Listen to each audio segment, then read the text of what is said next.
bifite inyungu, uwari uwo kurimbuka ahinduka umutahajuru.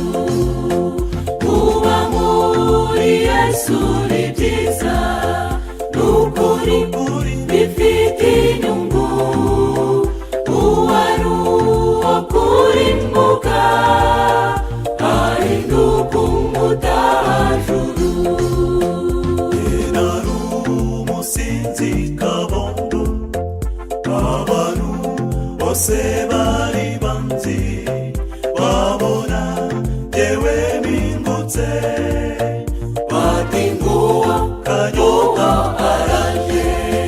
Kuba muri Yesu ni byiza, n'ukuri bifite inyungu, uwari uwo kurimbuka ahinduka umutahajuru.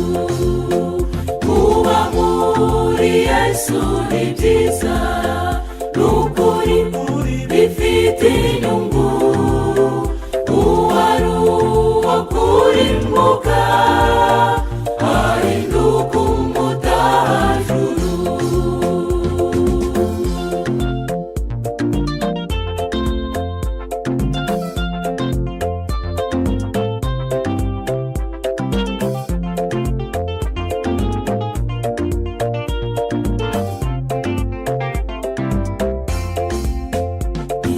Ijwi rikurarika, Yesu aguhindurira amateka.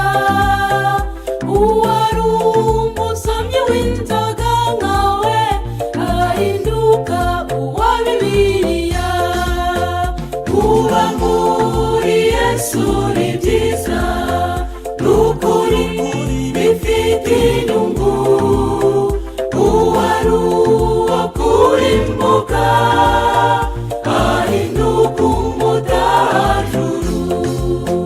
Kuba muri Yesu ni byiza, n'ukuri